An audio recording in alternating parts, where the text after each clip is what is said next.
You found your way to Bellewood, a quiet village where the lanterns never dim, where the air smells of wood smoke and wild thyme, and the night hums with gentle, steady life.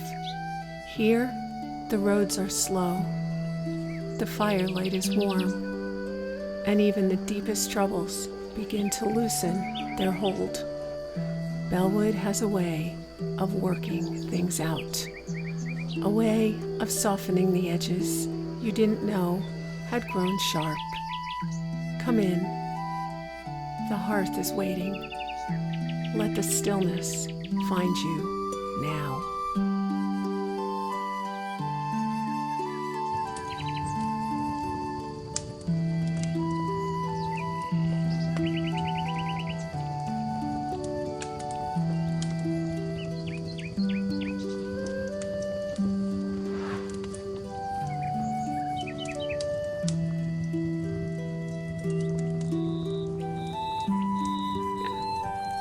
Chapel at midnight.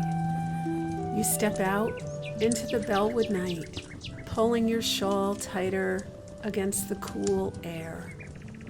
The streets are quiet now. Lanterns swing gently on their iron brackets, casting golden halos that ripple across the cobblestones. Somewhere in the distance, an owl calls once before the night falls still again.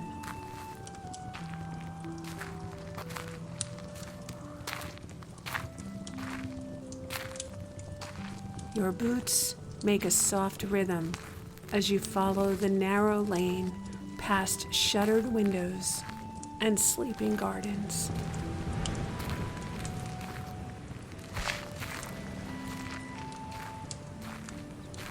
The scent of wood smoke lingers in the air, mingled with the faintest hint of beeswax from a candle left burning behind a curtain.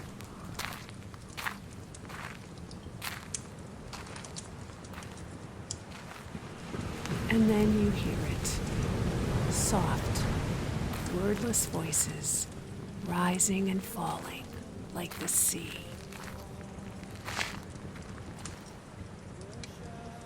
At first, you think it's the wind, but no, it's singing.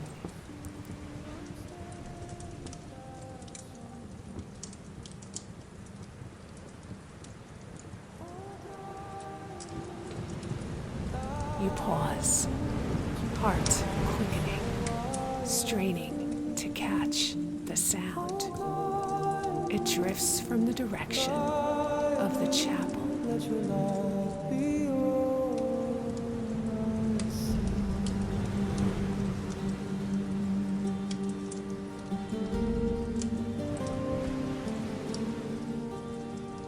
The rivers twist, the mountains rise, a land of storms, a sea of skies, through toil and trial. Spirit cries.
You follow the sound, drawn as if by invisible hands.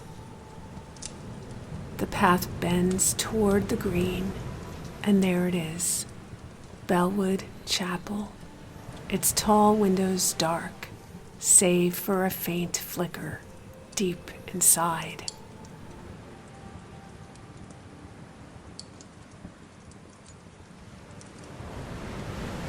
The heavy wooden doors are shut, but the singing grows louder.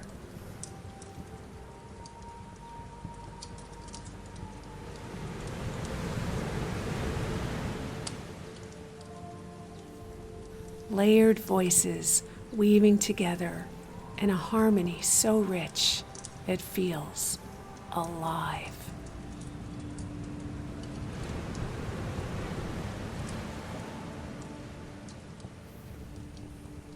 As you draw closer, you see it, a candle burning low behind the glass.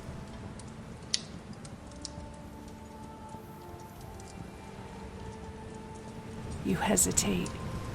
The air feels thicker here, charged with something you cannot name.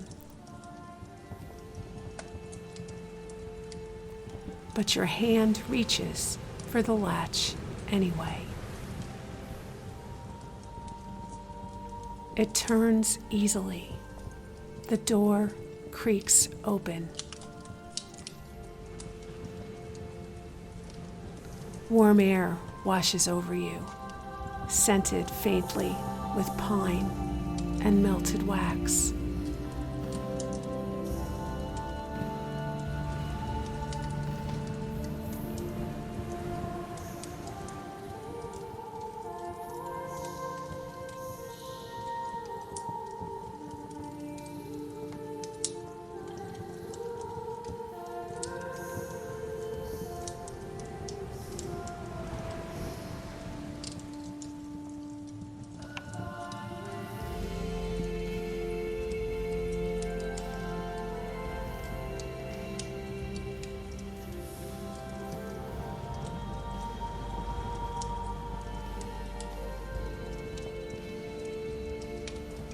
Candles burn in neat rows along every pew, their flames steady despite the draft. And the singing, oh, the singing, fills the space now, rich and haunting. You step inside, boots soundless on the worn planks. At first, the chapel seems empty, but then you see him.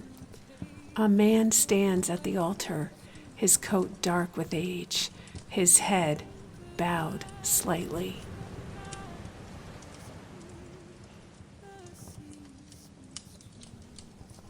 You hear them too, he says softly, his voice carrying across the still air.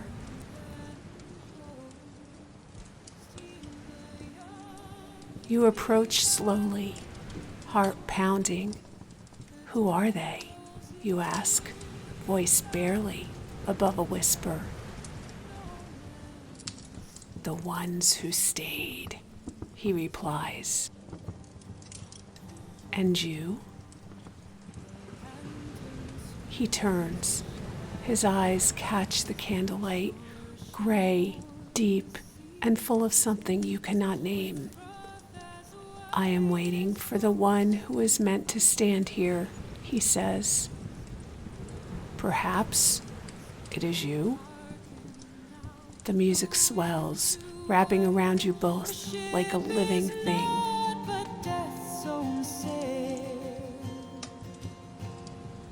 Oceans wide, deep and cold, steal the young, devour the old. The tide rolls in, the tide rolls back. No man escapes its endless drag.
You stand beside him, unsure whether a moment or an hour passes.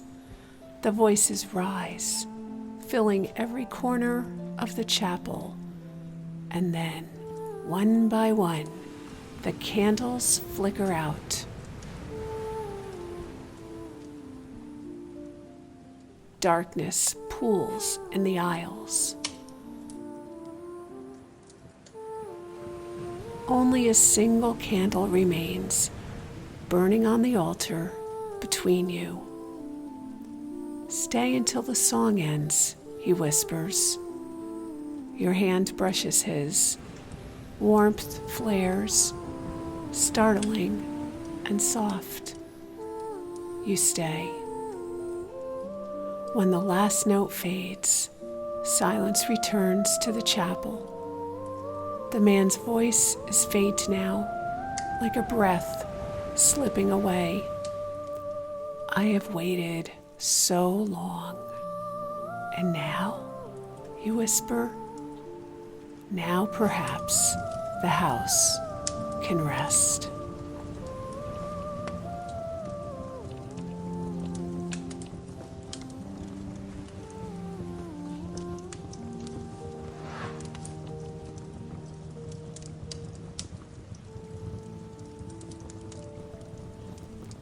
The Bellewood Chapel has stood empty for decades, yet some nights the villagers swear they hear voices rising in song from within, and if you are bold enough to open its doors, you may find candles burning and two figures standing together at the altar, not in worship, but in waiting.